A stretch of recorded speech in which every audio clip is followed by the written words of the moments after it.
말씀은 고린도전서 15장 45절, 그 다음에 종이에 써져 있는 요한복음 20장 22절에 있는 말씀을 우리가 함께 읽도록 합니다. 한 절씩입니다. 고린도전서 15장 45절입니다. 읽습니다. 기록된 바 첫사람 아담은 생명이 되었다 함과 같이 마지막 아담은 살려주는 영이 되었나니. 요한복음 20장 20절 22절. 이 말씀을 하시고 그들을 향하사 숨을 내쉬며 이르시되 성령을 받으라. 아멘. 주 예수의 이름을 부르면서 은혜 보좌로 하늘 지성소 안으로 나오신 여러분들을 예수님의 이름으로 환영하고 예수님의 이름으로 축복합니다. 대장 되신 예수님이 여러분들의 필요를 채우시고 공급해 주셔서 오늘도 부유한 자, 오늘도 강한 자, 오늘도 이기는 자들이 되어져서 오늘도 믿음의 말을 함으로 하나님의 역사를 이루어내는 하나님의 사람 되시기를 예수 이름으로 축복합니다. 우리는 어제 예수님이 육신을 입고 이 땅에 오셨다 하는 것, 그분은 본래 말씀이신 하나님이셨는데 사람이 죄인이 되므로 사람을 구원하기 위하여 또 하나님의 목적을 이루기 위하여 그분이 사람이 되셨고 죄인의 모양, 형상을 가지신 분이 되셨다. 그러나 그분은 죄인은 아니셨고 말씀이 육신이 되신 분이셨다. 그리고 육신이 되심으로 사람과 같이 사시고 사람과 같이 사람들이 접촉하고 사람들이 만날 수 있는 그런 하나님으로 오셨는데 예수님은 하나님의 아들로 이 땅에 오신 분이면 분명히 맞습니다. 그러나 그분은 사람으로 오셨습니다. 그래서 그분은 이 땅에 사실 때 사람의 위치가 사람의 위치로 사셨어요. 근데 마귀는 네가 하나님의 아들이거든 이라고 말하면서 예수님을 시험했죠. 그래서 우리는 분명히 알아야 될 것은 예수님은 하나님이 자기에게 주신 그 위치, 신분을 정확하게 알고 그분은 하나님의 일을 시작을 하셨거든요. 그분이 성령을 받으신 것은 하나님의 아들이시기 때문에 성령 받으신 게 아니에요. 하나님의 아들은 본래 하나님이셔요. 그렇기 때문에 그분이 육신을 입고 이 땅에 오셔서 사람으로서 성령을 받으신 것이고 사람으로서 삶을 사신 거예요. 그래서 성령을 통해서 이 땅에서 하나님의 역사를 이루어내셨어요. 그와 같이 우리는 사람이잖아요. 근데 죄인이었던 우리였는데 죄에서 사함받고 예수를 믿어 의롭다함을 얻은 자들 되어 성령을 받았단 말이에요. 성령으로 우리도 예수님이 성령의 충만함을 받으심으로 사실 수 있었던 것 같이 우리도 성령의 충만함을 받아 살아서 하나님의 뜻을 이룰 수 있는 줄 믿습니다. 만약에 예수님이 하나님의 아들로서 성령 받으셨다면 우리는 참 성령 받기 어려웠을 거예요. 불가능했을 거죠. 왜냐하면 우리는 죄인이었기 때문에. 여러분들 죄인이었던 우리를 의인이 되게 하셨고 또 의롭다함을 얻은 자들 되어져서 하나님 앞에서 성령을 받고 성령을 따라 살 수 있는 그런 자들로 하나님이 우리를 세워주셨으니 얼마나 감사하고 감격스럽습니까? 그래서 예수님이 육신을 입고 오셨기 때문에 사람을 도우실 수 있었어요. 만약에 천사로 오셨다면 그분은 우리를 대신하실 수가 없었을 거예요. 그래서 사람으로 오셔서 사람같이 사셨단 말이에요.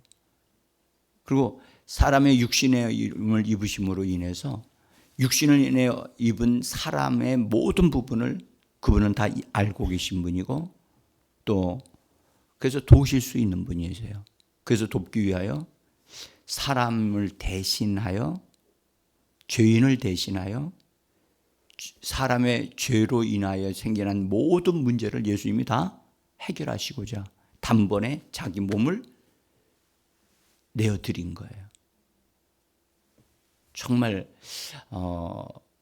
그래서 인류의 죄를 들어 올려가지고 우리에게서 들어 올려서 예수님에게로, 자기 자신에게로 그걸 옮겨 놓으셨어요. 그래서 세상 죄를 지고 가는 하나님의 어린 양을 보라 그러셨잖아요. 그래서 예수님에게 그 죄를 짊어지고, 또 죄만 짊어지신 게 아니거든요. 사람은 하나님의 목적을 이루기 위하여 이 땅에 창조되어졌는데 그것을 이루지를 못하고 죄인이 됐고, 하나님의 십계명을 하나님이 주셨지만 십계명은 하나님의 법이요 의로운 법이기 때문에 반드시 사람은 그걸 지켜야 되잖아요. 근데 우리는 육신이 연약하기 때문에 법을 지킬 수가 없어요. 근데 예수님이 그것을 친히 아시고 율법을 이루실 뿐만 아니라 우리가 율법을 지키지 못하는 그런 죄들이 있잖아요. 율법을 이루지 못함으로 인해 질병이 생기고 그렇단 말이죠. 그런 것들을 예수님이 다 온몸으로 담당하셔서 율법의 저주를 받은 바 되셨다. 그 십자가에 달리신 것은 저주를 받은 것의 모습이거든요. 그래서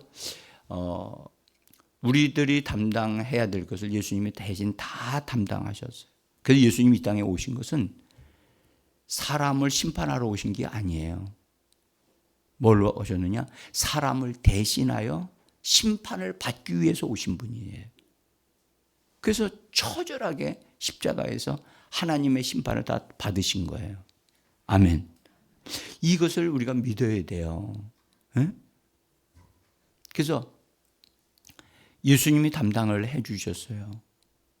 그래서 그리고 그 모든 걸 다 대가를 지불하시고 그 다음에 죽으셨는데 육신으로는 무덤에 들어가셨고 영으로는 음부에 내려가셨는데, 음부에 내려가신 그분의 영은 죄가 없는 분이라 원수들이 예수님을 감당할 수가 없는 거예요. 그래서 음부에서 복음을 선포하시고 예수님이 승리하셨다는 걸 선포하시고 3일 만에 다시 살아나셨습니다. 살아나심으로 살아나실 수밖에 없죠. 죄가 없으니까. 응? 그러니까 사망이 예수님을 손댈 수가 없는 거예요. 그리고 오히려 예수님이 사망을 찢어버리실 거예요. 깨트려 버리시고 사망 권세를 회수해 버리시고, 너는 더 이상 사람을 그리스도 예수 안에 있는 자들에게서 너는 손댈 수 없다. 그리고 딱 회수해 버리고 권리를, 그 권세를 다 회수해 버렸어요. 예수님이. 그리고 걸어 나오셨다고요. 그리고 걸어 나오셔서 하늘로 올라 이제 가셨는데, 예수님이 이제 우리가 부활도 알아야 되지만 승천하심을 알아야 돼요. 예수님의 승천은 여러분들 비밀스러운 승천이 있고 공개적인 승천이 있어요. 근데 많은 부분들이 이런 부분들을 잘 정확하게 이렇게 성경적으로 알려고 하지 않고 그냥 성경만 읽어가는 뿐이지 하나하나를 정확하게 알지를 못하고 있다는 거예요. 예수님이 부활하셔서 바로 아버지께로 올라가셨어야 돼요. 근데 가지 못하신 것은 막달라 마리아가 예수님이 죽으신 것을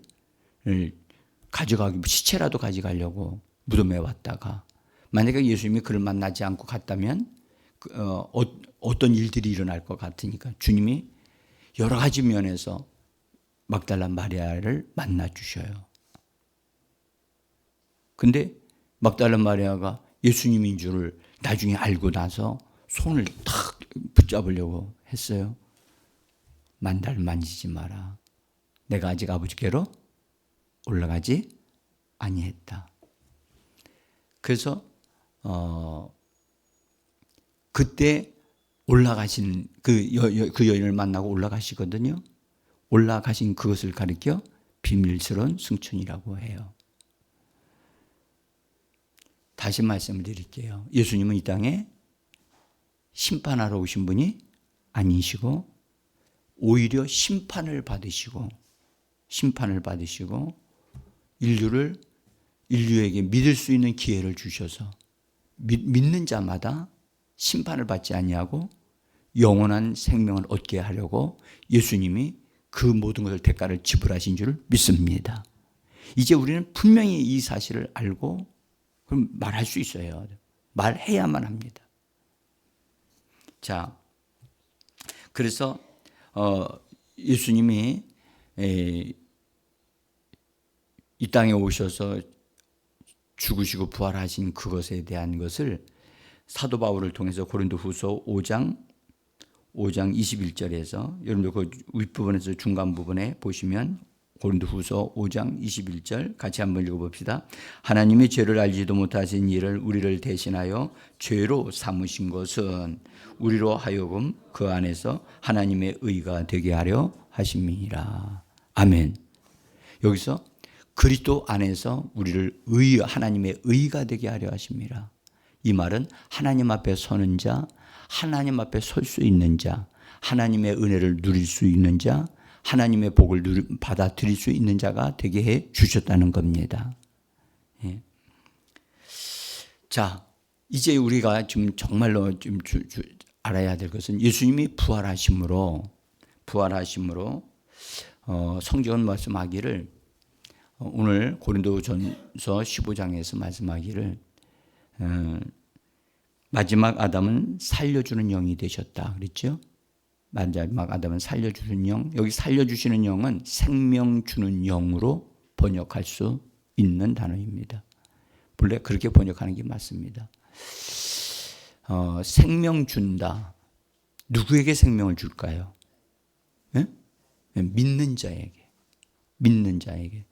주 예수를 믿는 자에게 생명을 주신다. 그리고 이 생명은 어떤 생명? 사람의 생명을 말할까요? 아닙니다. 이 생명은 예수님의 생명, 하나님의 생명을 말합니다. 이건 놀라운 일이죠. 여러분들, 이 생명은 정말로 귀한 사람의 생명이 아니라 하나님의 생명을 사람에게 주시려고 생명 주는 영이 되셨다. 여기에는 생명 주는 영이 되셨다라고 하는 이 말에 여러분들 놀라운 예수님에게 놀라운 변화, 우리가 어떤 일이 있었던 거예요. 신비로운 일이 있었던 거예요. 말씀이 육신을 입으신 것과 같이 죽으시고 부활하신 속에서 생명 주는 영이 되셨다는 것은 거기에 우리가 다 일일이 다 알 수 없는 엄청난 것이 들어있는 거예요. 제가 예수님이 이 땅에 육신을 입고 오신 것이 엄청난 일들을 이루어내신 것 같이 예수님이 부활하심을 통해서 되어진 일, 예수님 자신에게 또 예수님을 통해서 이루어진 일이 엄청나게 큰 일들이 일어난 거예요. 단지 죽음에서 무덤에서 일어나셨다. 그 정도가 아니라는 거예요. 그래서 여기는 예수님 자기 자신에게 어떤 일이 있었느냐? 생명 주는 영으로 생명을 주는 자격을 가지시는 분으로 생명을 사람들에게 분배해 주실 수 있는 분으로 예수님에게 놀라운 그런 자격이 주어졌다는 거예요. 합법적으로 주어졌다는 거예요. 그분이 부활하지 아니하셨다면 사람들에게 생명을 주실 수가 없었던 거예요. 그래서 부활하심으로 예수님에게 다시 새로운 이름이 붙여진 거예요. 어떤 이름이냐? 생명 주는 영이 되셨다는 거예요. 아멘.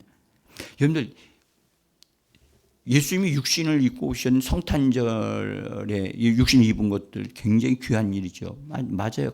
굉장한 일이죠. 그러나 예수님이 생명 주는 영이 되셨다는 이것은 우리 그리스도인들이 정말로 제일 잘 알아야 될 부분이에요. 근데 이 부분을 너무나 교회가 성도들에게 말하지 않아요. 그래서 우리는 이 부분을 하나님의 은혜로 더 풍성히 얻어 누리기를 원합니다. 자, 오늘 성경 말씀하셨어요. 마지막 아담은 예수 그리스도는 부활 안에서 마지막 아담이 되셨는데 그분은 살려주는 영이 되셨다. 킹 제임스 번역은 이것을 살려주는 영으로 또는 달리 번역을 해놨는데 어떤 하나님의 생명의 공급자라고 하는 말이 됩니다. 자, 어쨌든 부활하신 그리스도는 자기 자신을 생명으로 사람들에게 주실 수 있는 분이 되신 거예요. 사람 속에 주실 수 있는 분이 되셨다.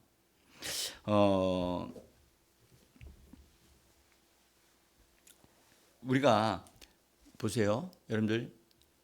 예수님이 분명히 생명 주는 영으로 생명 주는 영이 되셨는데 생명 주는 영이 되셨다고 해서 뭐 누구에게든지 다 생명을 주시느냐? 그럴 수 없어요. 어떤 사람에게만 주시느냐? 예수 그리스도를 믿는 자들에게만 주실 수 있어요. 만약에 누구에게든지 다 생명을 주실 수 있다면 믿지 않는 사람들에게도 다 생명을 주시면 되지 않겠어요? 그죠? 만약에 예수님이 부활하신 예수님이 그런다면 그렇게 하신다면 예수님은 불법을 행하시는 분이 되시는 거예요. 부활하신 예수님이라도. 무슨 일인지 알죠? 믿는 사람에게만 생명을 주실 수 있어요. 그러니까 믿지 않으면 그 사람이 아무리 좋은 사람이라도 예수님은 생명을 주실 수가 없다니까요. 그래서 믿는 자가 되게 하려 하십니다. 믿는 자가 되게 하려 하십니다. 여러분들 성경은 이것을 굉장히 강조합니다. 믿는 것은 여러분들 성령에 의해서 감동으로 믿는 것이지만 우리 사람으로서 믿는 기능을 가지고 있단 말이에요. 믿는 것을 할 수 있단 말이에요. 우리는 여러분들 우리의 의지가 항상 믿는 것은 아니지만 믿을 수 있는 선택을 해야 되고 결정을 해야 될 줄 믿습니다. 그것은 우리가 해야 될 일이란 말이에요. 그래서 사람이 하는 하나님의 일을 해야 되는데 성경 요한복음에서 말씀하기를 믿는 것이 하나님의 일이다. 따라합시다. 믿는 것이 하나님의 일이다. 믿는 것이 하나님의 일이에요. 우리가 어떻게 해야 하나님의 일을 할 수 있겠습니까? 어떤 일을 할 수 있습니까? 예수님 말씀은 믿는 것이 하나님의 일을 하는 것이다. 예수님이 말씀하셨어요. 그러므로 여러분들 우리는 믿는 데 능한 자가 되기를 원합니다. 믿는단 말은 받아들인다는 말이고요. 예수님의 실제를 인정하고 받아들이는 거예요. 그래서 여기 예수님을 믿어도요. 보세요. 믿어도 예수님이 이루어 놓으신 것을 원하는 자가 돼야 돼요. 원하는 자. 믿을 뿐만 아니라 예수님이 약속하신 말씀들이 그 사람 자기에게 이루어지기를 원해야 돼요. 따라야 돼요. 원하는 자. 원하는 자. 그래서 예수님은 내가 낳고자 원하느냐? 예수님 그렇게 물으셨거든요. 원해야 돼요. 아멘?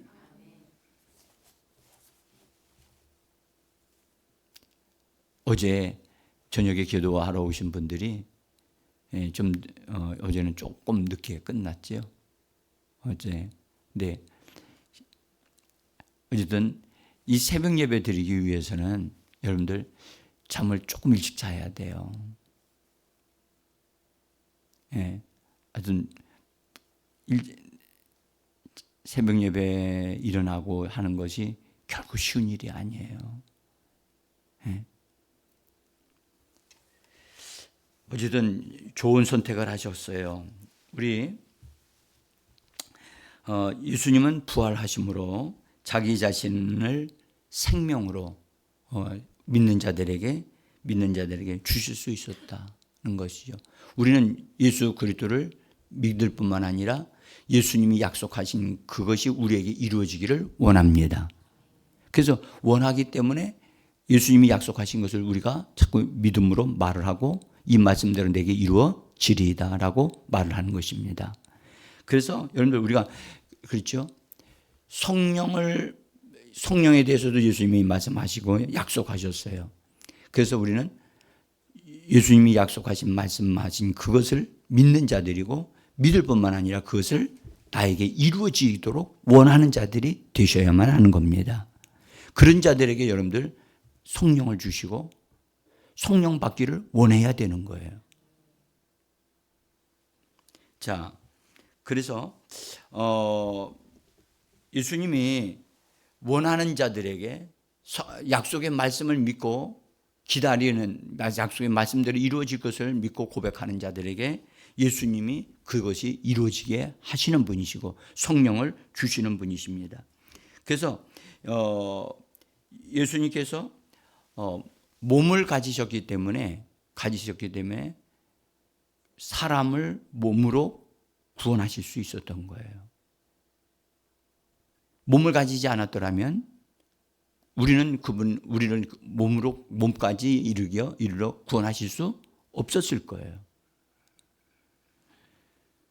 그래서 예수님께서 부활하시면서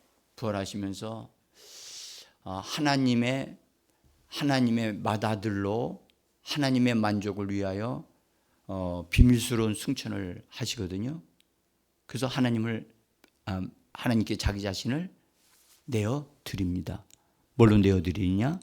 첫 열매로, 부활의 첫 열매로, 또 맏아들로서 하나님 만족을 위하여, 기쁨을 위하여 하나님께 자기 자신을 내어 드려요. 그런 다음에 그 하나님 아버지와의 만남 속에서 예수님이 아버지 앞에 요청해요.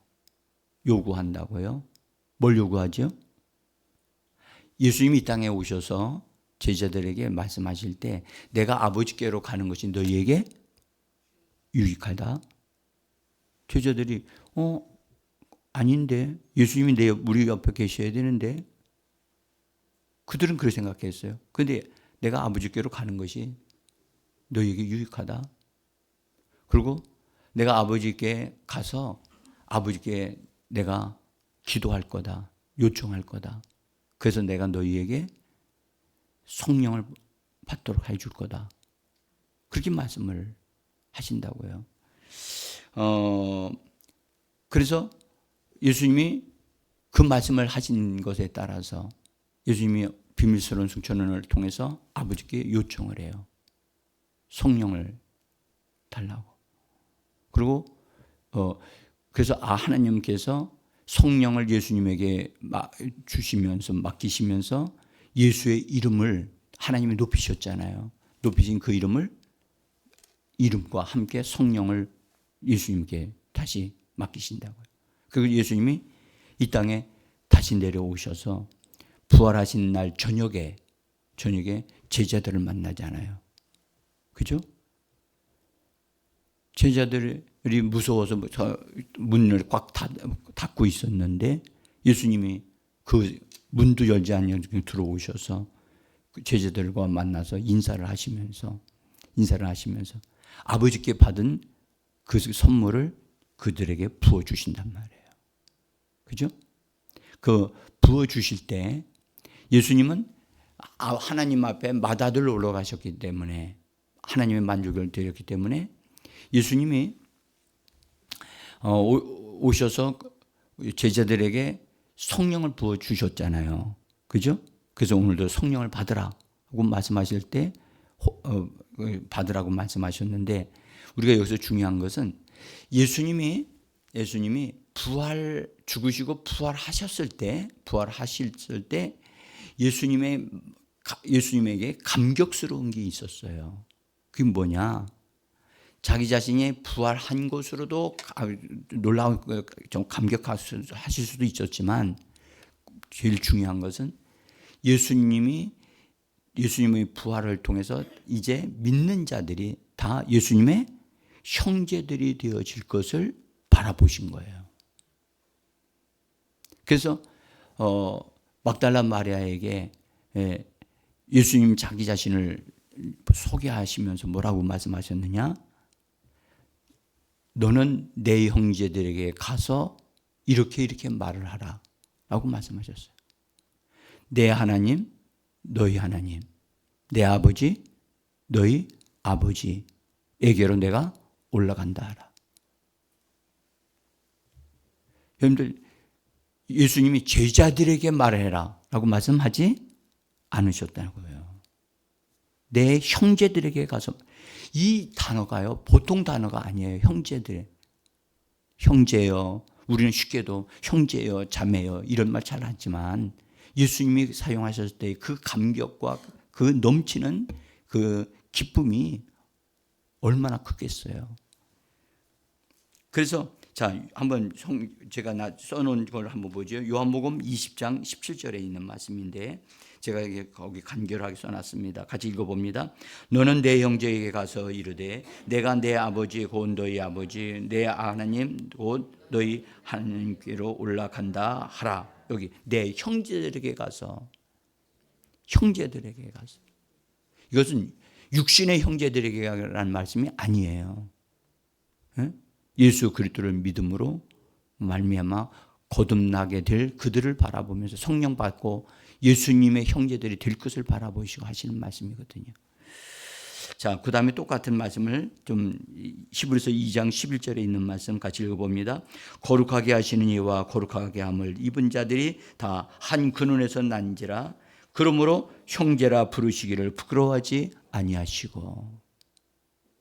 주님이 오늘도 여러분들 우리를 보실 때 어떻게 부르신다고요? 형제라 부르신다고요. 그러시면서 뭐라고요? 부끄러워하지 않는다. 여러분들, 주님이 우리를 부끄러워하지 않으시는 것 같이 우리도 주님을 부끄러워하지 않는 자들이 되어지기를 원합니다. 우리의 삶이 여러분들 주님의 수준에 걸맞는 삶이 돼야 돼요. 우리의 언어와 행동이 주님의 수준에 걸맞아야 돼요. 예? 낡은 수준에 내 수준으로 살면 안 돼요. 진짜 여러분들 여기 말씀하셨잖아요. 거룩하게 하신 이와 거룩함을 입은 자들, 우리가 거룩함을 입은 자들답게 주님의 것을 옷 입고 사는 자들답게 우리가 우리의 삶에 어떤 우리의 현장에서의 삶 속에 여러분들 우리를 통해서 예수님이 드러나고 하나님의 성품이 드러나는 우리들의 삶이 되어져야 될 줄 믿습니다. 이거 중요합니다. 우리는 부활 생명으로 사는 자입니다. 오늘도 여러분 우리 주님이 주님에게 속한 바 된 것을 우리에게 주시기를 기뻐하십니다. 주시기를 기뻐하십니다. 우리가 잘 되기를 원하십니다. 예? 그러니까 내 형제들에게 얼마나 여러분들 우리를 기뻐하시면 이 말씀을 하시겠어요. 부활 생명을 받은 자요, 부활 안에 있어 주님이 이뤄놓으신 것을 얻어 누리는 자, 귀중한 사람들입니다. 그리고 내 자신을 귀중히 여기시고 정말 내가 축복받은 자로서 나도 나의 삶이 축복받은 그 축복이 나타나는 그런 자들로 삶을 사는 오르는 하루가 되기를 예수 이름으로 축복합니다. 기도하겠습니다.